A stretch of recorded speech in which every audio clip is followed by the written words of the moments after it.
Boa noite, boa tarde, de perto de boa noite.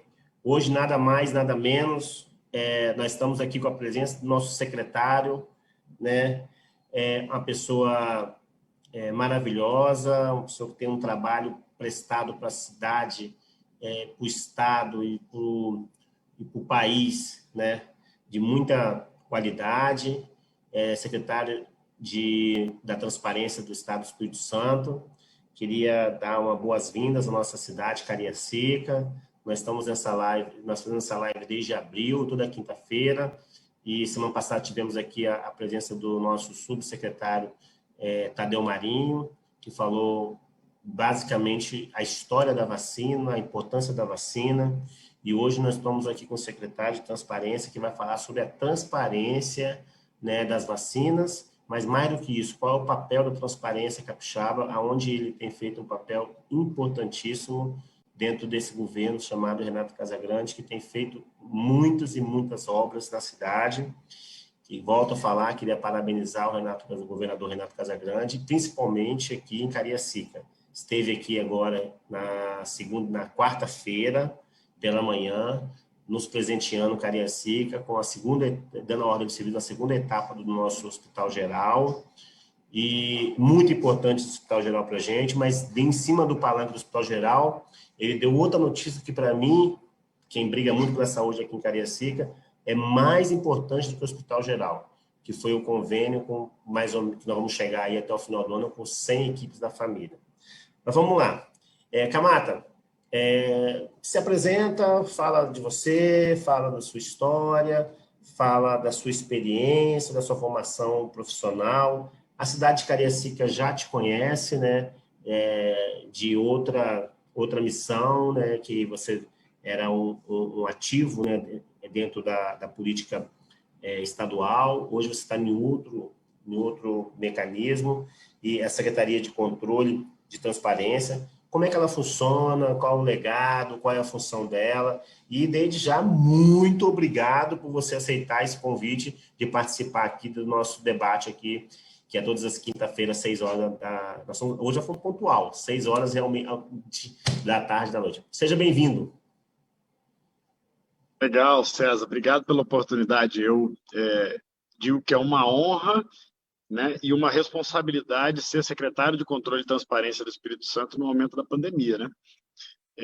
A minha história você conhece, eu queria cumprimentar aí todos que nos assistem, né? Eu que durante 12 anos fui voluntário de uma entidade de combate à corrupção chamada Transparência Capixaba, né? Uma entidade que tive muita satisfação de participar. Na minha vida, o voluntariado, né, faz parte dela, embora de profissão eu seja policial rodoviário federal, né?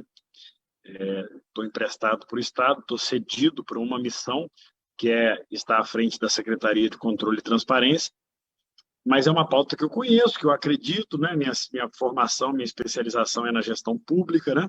É também na gestão da segurança pública.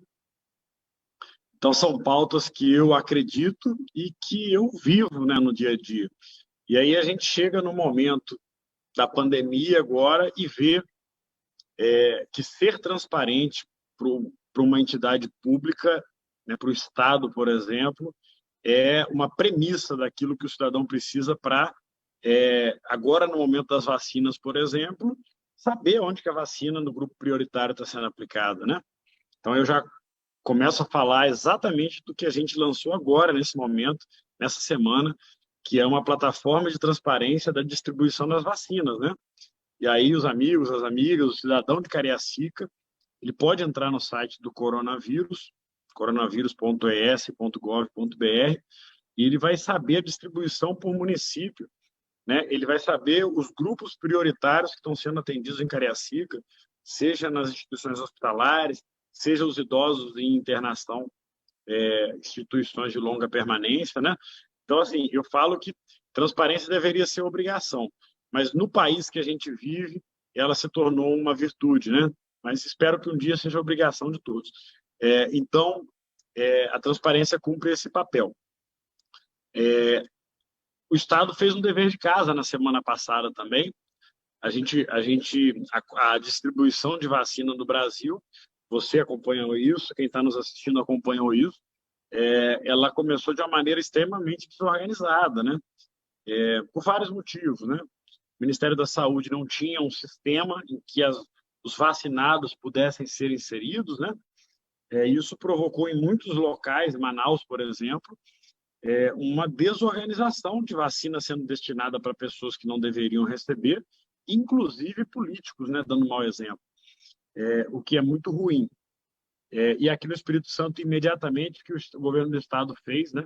Sob a liderança do governador Renato Casagrande, foi normatizar, foi criar as proibições para que servidor que está de posse da vacina seja punido se essa vacina for destinada para alguém que não está no grupo prioritário, né? O grupo prioritário tem a razão de existir, que por exemplo, os profissionais estão à frente do combate à pandemia, nas UTIs. Se esse profissional não tiver imunizado, corre-se o risco, como já aconteceu, de a gente ter 10, 15 profissionais do mesmo lugar contaminados e acabou o combate à pandemia naquela UTI ali, por exemplo. Acabou, porque não são profissionais de fácil substituição nesse momento, né? Então é importante as pessoas entenderem isso, até porque o objetivo é que elas possam denunciar o mau uso da vacina, né? O Espírito Santo, desde o início, ele acreditou que a transparência é importante para isso, né?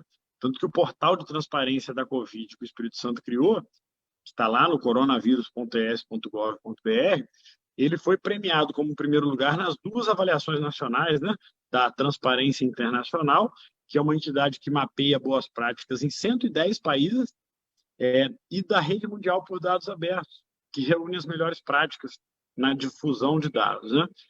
E qual que é a conclusão dessas 2 entidades? Que os países que souberam dialogar com a população sobre a pandemia, os países que abriram seus dados para a população acompanhar e dialogar e criticar, inclusive, eles saíram da pandemia mais rápido, eles reabriram a economia, né? A gente está falando de geração de emprego, né? Então, o Espírito Santo ele acredita fortemente que esse diálogo que eu e você estamos fazendo agora com as pessoas é a base de tudo para a gente receber sugestões e críticas para melhorar esse processo e para dialogar com as pessoas que estão angustiadas em casa, perdendo parentes e recebendo mentiras via as redes sociais, em que a gente facilmente pode acabar acreditando. Aquela história de que vai tomar vacina e virar um jacaré, né? Aquela outra história que você toma vacina, muda seu DNA, né? Então, assim, o meu pai e minha mãe muitas vezes acreditam em algumas histórias e a gente tem que conversar com eles, porque não é a primeira vez que o Brasil entra em um combate a uma doença, né? Teve a revolta da vacina lá atrás, e que as mentiras são divulgadas e atrapalham muito o combate.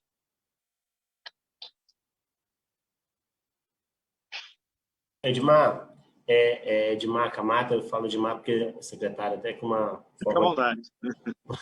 é uma forma de intimidade, né? Que eu já tenho uma relação de conhecimento com o senhor e eu sou realmente seu fã. Você é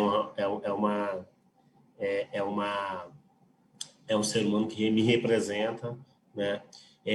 Eu sinto muita falta. A gente costuma dizer o seguinte, que para um time dar certo, cada um tem que estar no seu lugar. O técnico tem que saber muito isso.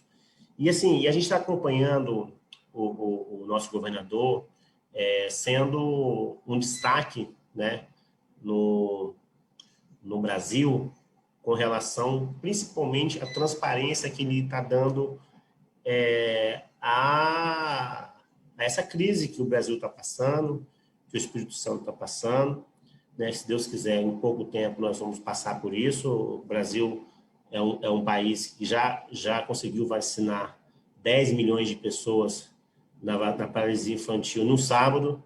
Então, nosso problema não é logística, né? Nosso problema maior é a vacina. Quando a gente realmente tiver a vacina no país, com esse governo desastroso com o nível nacional, mas a gente não quer entrar nesse debate, até porque eu, como vereador, não tenho esse tamanho para chegar para a discussão. Nós vamos ter aqui um deputado federal, acho daqui quatro quinta-feira, para falar um pouquinho dessa relação do governo federal. Mas, assim, eu vejo que o senhor tem um papel importante dentro do governo, né? O senhor tem feito um trabalho que a minha equipe aqui, ela até, nossas reuniões de planejamento de live, assim, César, é importante que a gente traga o secretário de Controle e Transparência, o Edmar, porque a gente vê realmente que a gente tem segurança. A gente está vendo nos outros municípios, nos outros estados, casos de médicos, de políticos, e a gente tem segurança que aqui não vai acontecer isso. O governador recentemente esteve aqui em Cariacica e deu essa entrevista, falou assim, eu vou esperar a minha vez, na hora que chegar a minha vez eu vou tomar, ele liderou muito bem isso. Eu queria que você entrasse mais um pouquinho, não só da vacina, mas do seu trabalho em geral, da transparência que está acontecendo, no que vocês estão conseguindo mostrar números, mostrar as formas de trabalho, que as pessoas conhecessem um pouquinho mais da Secretaria de Transparência. Algumas pessoas não sabem nem o que funciona, e tem pessoas que não sabem nem que existe, né? Por isso que é importante, no nosso canal, você falar um pouquinho do trabalho, que a gente aqui reconhece que é um trabalho muito importante para o nosso Estado. Legal, César. Eu acho que você vai no ponto certo ao permitir um espaço para isso. Porque eu estava falando aqui, eu estava dando uma entrevista para a Record News agora, 30 minutos atrás, e aí eu estava falando com um jornalista. Eu falei assim, poxa, a gente fala da pandemia é importante, mas hoje foi divulgado pela Transparência Internacional o índice de percepção da corrupção. E aí a gente podia estar discutindo pautas tão importantes, né? E essas pautas hoje elas não estão entrando no noticiário, porque, obviamente, a gente está em meio a uma pandemia e está cuidando da pandemia, né? Mas em outros cenários a gente estaria discutindo problemas do Brasil, né? A gente vê agora, por exemplo, né, medidas tradicionais da política acontecendo. Hoje o Planalto está liberando 3 bilhões de reais para influir numa eleição do Congresso, de presidência da Câmara, enfim. A gente tem muita coisa para cuidar, né? E a Secretaria de Controle e Transparência ela tem uma área importantíssima aqui, que é a área de integridade. O Espírito Santo, e aí a nossa autoestima como capixaba tem que ser afagada nesse momento. O Espírito Santo é o estado que mais aplica a lei anticorrupção e melhor aplica a lei anticorrupção. O Espírito Santo ele lidera nacionalmente a discussão de uma câmara temática de integridade e aplicação da lei anticorrupção, né?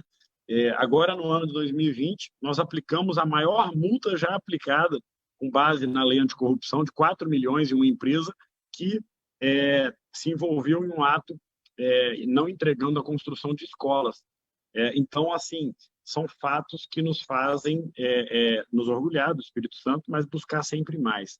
E aí, buscar sempre mais, nesse momento de pandemia, foi aumentar e maximizar as ferramentas de transparência, né?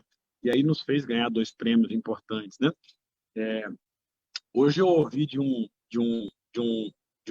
funcionário de 22 anos de idade, um rapaz muito novo, que a gente contratou no passado e acabou de sair daqui porque ele está galgando um emprego na área dele, e ele veio aqui me agradecer a oportunidade e ele disse o seguinte, ele falou, olha, eu queria te agradecer porque eu tenho só 22 anos, mas a visão que eu tinha de serviço público era totalmente da visão que vocês me colocaram aqui e me fizeram fazer parte, que eu vejo aqui eficiência, integridade, né? E pessoas voltadas para o interesse público. E serviço público, quando eu entrei aqui, era outra coisa, né? Então, assim, a gente vê um país que não para discutir os temas que a gente deveria discutir, né? A gente vê pessoas que não acreditam mais na política, você vive isso no dia a dia. Eu já fui candidato a deputado federal, consegui meus 24 mil votos 2 anos atrás aí, com a pauta da transparência, do controle e do combate à corrupção. Mas eu sei, você sabe o que é chegar para uma pessoa e pedir um voto. Ninguém quer mais saber de política no Brasil. Só que o que vai resolver os problemas do Brasil é o quê? Pessoas que se interessam pela política fazerem parte dela, né? Não tem solução fora disso, né? E aí a secretaria em que eu estou, que é controle e transparência, ela tem tudo para ajudar o nosso estado e para ajudar o país a evoluir para um modelo que seja melhor que o nosso, né? É onde se investiga a corrupção, é onde se cria ferramentas de transparência e de participação para o cidadão, é onde você pega aquele cidadão que está sendo mal atendido ou não está sendo atendido, por exemplo, na área de saúde, lá no posto de saúde não tem médico, né? Mas não tem médico por quê? Né? O nome do médico que deveria estar no plantão naquela unidade de saúde poderia ser de conhecimento do cidadão se estivesse de forma transparente no portal de transparência da prefeitura, né? E aí a gente vê que a transparência tem uma possibilidade muito grande de ajudar as pessoas na prática, né? Na segurança pública, porque o índice de homicídios por bairro e de roubos e de furtos poderia ser algo disseminado diariamente pela segurança pública, por exemplo, nos municípios, né? É, enfim, o cidadão tem uma possibilidade muito grande de participar muito mais das contas públicas e da aplicação da política pública. O vereador cumpre um papel importantíssimo, né? É importante a gente lembrar.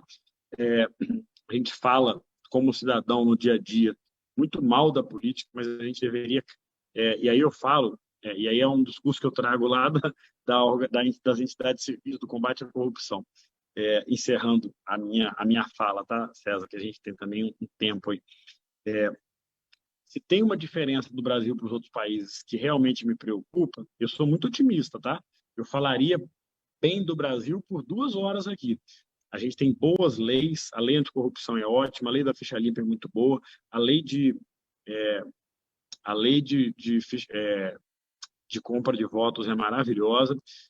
Agora, no Brasil, quando a política vai mal, as pessoas correm da política, não querem saber da política e deixam de votar, inclusive.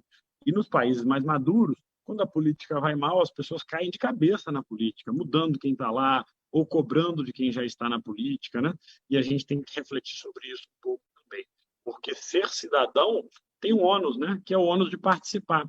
E aí, como que você vai se omitir, deixando que as pessoas talvez menos instruídas que você decidam o futuro da nossa sociedade? Exemplo disso, né, secretário, foi os Estados Unidos, né, agora, né, 20% da população a mais foram votar, realmente, porque sentiram a necessidade, realmente, de haver uma mudança brusca na condução do país, né, então, é muito pertinente a sua fala quando a gente fala de políticas. Mas, assim, secretário, a importância de a gente sair desses extremos, né, dessa discussão política, e eu debato aqui sempre que eu acho que as redes sociais elas têm que ser usadas mais para o lado do bem do que para o lado do mal, e é uma coisa que chegou para ficar, né, é uma ferramenta importante de comunicação. Hoje nós estamos aqui, geralmente a gente acompanhado aí por 100, 200, 300 pessoas simultaneamente, e depois a gente tem 3 a 4 mil visualizações, é difícil você se reunir esse monte de pessoas para você trocar uma informação. O que a gente sente um pouquinho e eu acredito nisso na boa política, e a política boa, ela não é obsessão pelo poder, né? E isso eu tenho bem claro, né, que eu tenho que disputar aquilo que eu estou mais preparado para poder fazer bem. Algumas pessoas me procuraram agora, me perguntando, por que você não disputou para prefeito e tal? Eu acho que eu não estou preparado para disputar para prefeito, porque eu não sei se eu faria um bom mandato, porque eu precisaria de ter mais ferramentas de conhecimento, de gestão, conhecimento técnico. Me acho muito preparado para exercer a função que eu me preparei de vereador. E acho que a boa política, ela compensa com quem trabalha bem. E o senhor teve um papel importante na transparência capixaba e hoje tem um papel importante na transparência do governo do Estado. E vejo um pouquinho de falta de transparência nesse trabalho brilhante que o senhor faz.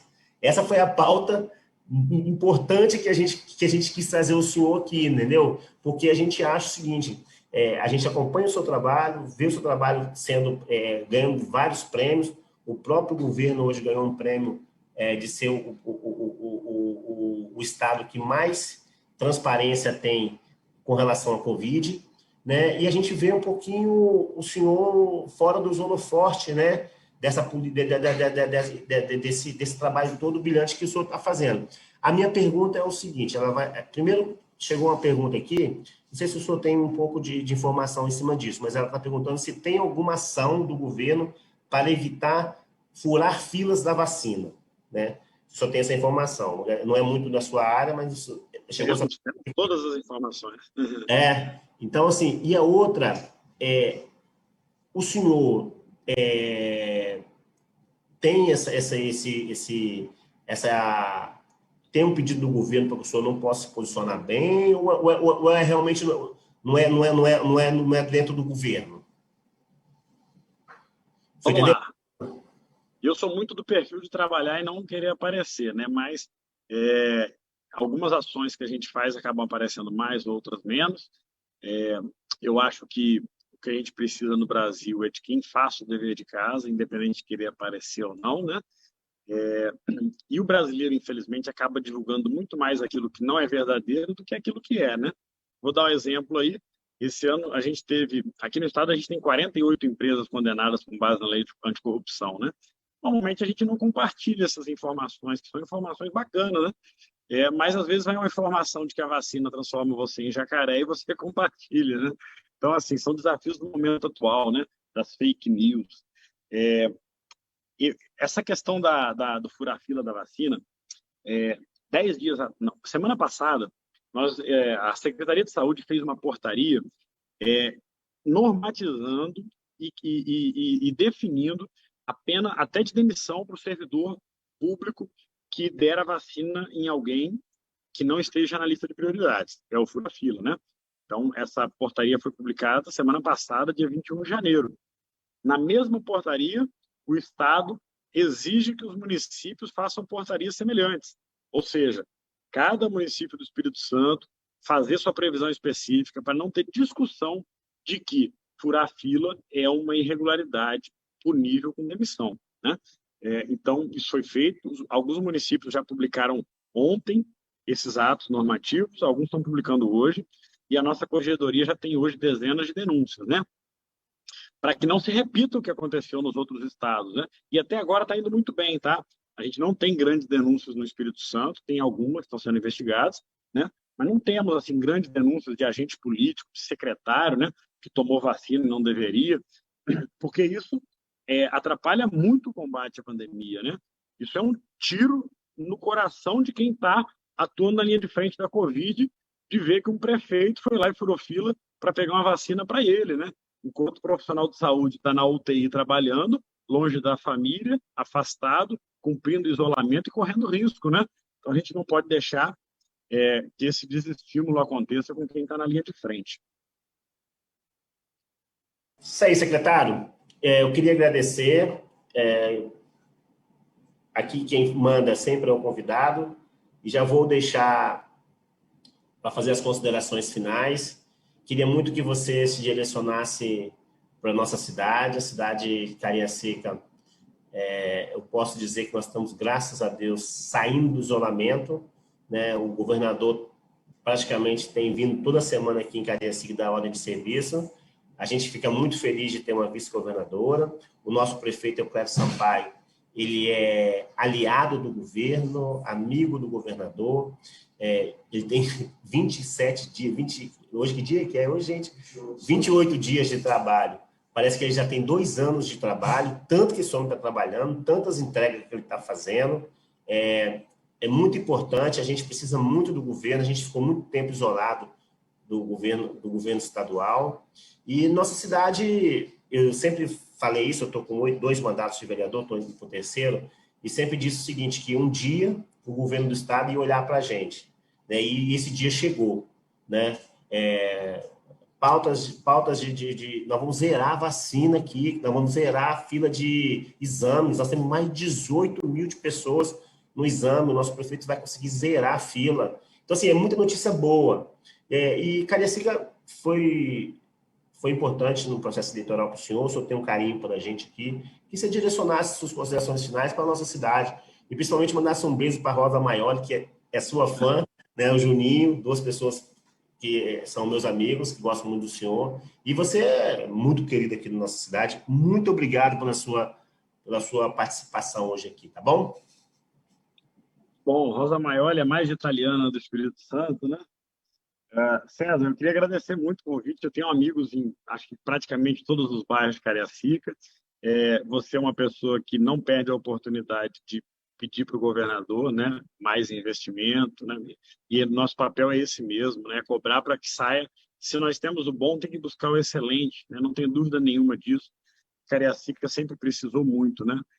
E talvez não tivesse quem pedisse por Cariacica, né?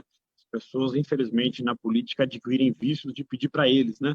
E eu acho que a gente tem que pedir para o cidadão, que é quem elege, quem passa esse título de poder ser representado, né? Então, parabéns pelo destaque que você tem, por pedir mesmo por Cariacica, nós temos que fazer isso.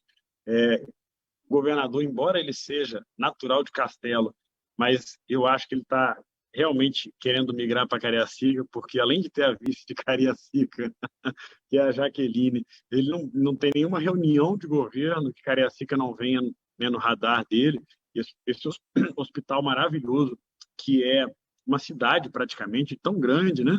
Grandioso, e não é maior do que Cariacica merece, não. É do tamanho que Cariacica precisa, né? Saúde em Cariacica sempre foi, sempre demandou algo a mais, né? A situação dos PAs, inclusive.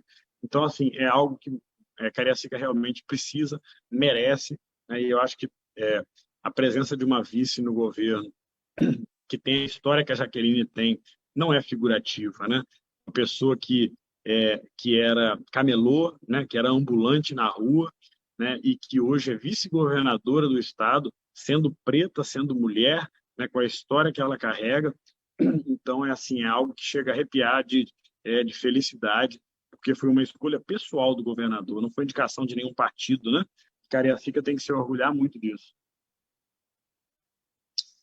Então, agradeço você a oportunidade e as pessoas que estão nos assistindo, e falo para nos acompanharem nas redes sociais, vai lá no Instagram, Edmar Camata, adiciona, vamos trocar seguidores de forma que a gente possa fazer crescer essa rede. Valeu, secretário. Muito obrigado. Um beijo para vocês. E lembrando, a nossa live fica no nosso Facebook, no Instagram. E quem quiser só ir lá acessar, só ir lá compartilhar. E dizendo que semana que vem nós vamos ter aqui na nossa live, não está pré-confirmado, a gente não tem, né? Quem foi eleito, a gente não sabe quem vai ser, o eleito presidente da Assembleia Legislativa, que vai falar sobre os seus futuros 2 anos, o que ele tem para Cariacica, né? Que é a nossa cidade, que a gente é o nosso público-alvo. Secretário, muito obrigado de novo. Avisa o governador que ele está proibido de não passar em Cariacica. Se ele quiser vir todo dia para cá, a gente aceita ele aqui, entendeu? Tá certo. Grande abraço para você. Outro, um beijo, gente. Fica com Deus. Abraço. Tchau.